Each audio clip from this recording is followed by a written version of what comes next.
देखो, यंग लोगों में हार्ट डिजीज़ के रिस्क फैक्टर्स तो सेम हैं, जो कन्वेंशनल रिस्क फैक्टर्स जिनको बोलते हैं, जिसमें diabetes, blood pressure, smoking, physical inactivity जिसे एक्सरसाइज नहीं करना, और मोटापा।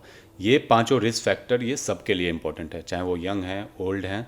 और हमारा देश अब जिसे बोला जा रहा है डायबिटिक कैपिटल ऑफ वर्ल्ड, यानी कि दुनिया भर में जो सबसे ज़्यादा डायबिटीज़ है वो अब हमारे देश में होती है। दुनिया भर में सबसे ज़्यादा हाइपरटेंशन हमारे देश में होता है। तो कभी कभी तो मुझे लगता है कि मुझे कहना पड़ेगा कि हमें आश्चर्य नहीं करना चाहिए कि हमारे देश में इतनी हार्ट डिजीज़ क्यों फैल रही है, क्योंकि हमारे देश में ही सबसे ज़्यादा डायबिटिक हैं, सबसे ज़्यादा हाइपरटेंसिव हैं, पॉपुलेशन इतना ज़्यादा है, तो नंबर्स ज़रूर हमारे यहाँ ही ज़्यादा होंगे। लेकिन यंग लोगों में कुछ स्पेसिफिक रिस्क फैक्टर्स होते हैं जो एज रिलेटेड हैं। उसमें सबसे प्रमुख कारण है स्मोकिंग एंड एडिक्शन। इतनी अवेयरनेस के बाद भी अभी भी हम देखते हैं कि स्मोकिंग इज़ क्वाइट कॉमन, और ये दोनों जेंडर में, पहले माना जाता था कि शायद महिलाएं नहीं करती हैं, बट बड़े शहरों में हाई सोशल लाइफ में और स्मोकिंग फीमेल्स में भी कॉमन है। तो एक तो स्मोकिंग और एडिक्शन सबसे बड़ा रिस्क फैक्टर है। दूसरा है नए ज़माने का जो स्ट्रेस एक आ गया है, which is related to work, occupation, social life. तो स्ट्रेस फैक्टर अब बहुत ज़्यादा हो गया है, एक दूसरे से कंपटीशन की तेज़ी, जल्द से जल्द आगे बढ़ने की तेज़ी, तो वो एक स्ट्रेस भी एक प्रमुख कारण है यंग लोगों में जो होने के। और बाकी मैंने बता ही दिया है कि जेनेटिक फैक्टर्स, जो कन्वेंशनल फैक्टर्स, ये सब अगर हैं तो आपको हार्ट डिजीज़ होने की संभावना ज़्यादा है, और ऐसे ही लोगों में हार्ट अटैक ज़्यादा होते हैं। कभी कभार एक्सेप्शनल केस में जिनको कहते हैं कि चांस की बात है, बट 9 आउट ऑफ 10 टाइम्स अगर किसी को हार्ट अटैक हो रहा है तो इनमें से ही कोई ना कोई रिस्क फैक्टर होगा। डॉक्टर साहब, एक बहुत ज़रूरी चीज़ ये जानना चाहूँगी कि आजकल के लोगों के मन में बहुत बड़ा सवाल है कि जिम में जिस तरीके से वर्कआउट अभी एक नया ट्रेंड बना हुआ है, लोग हेल्थ को लेकर तो अवेयर हुए ही हैं, लेकिन साथ ही साथ वो बॉडी बिल्डिंग के लिए स्टेरॉइड्स, अलग अलग तरीके के सप्लीमेंट्स भी लेने लगे हैं। तो क्या ये सप्लीमेंट्स और स्टेरॉइड्स की वजह से भी यंग लोगों में हार्ट डिसीज़, हार्ट अटैक्स के केसेस जो है वो बढ़े हैं?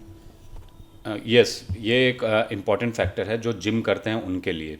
देखिए, जिमिंग कोई फैशन नहीं है, ये आपको फिट रखने के लिए एक्सरसाइज जो हम बोलते हैं वो उसका एक मेट्रोज़ में या बड़े शहरों में, चूँकि टाइम नहीं है, शायद घर में स्पेस नहीं है, तो लोग जिम को एक बना लिया गया है कि सोशल फैक्टर।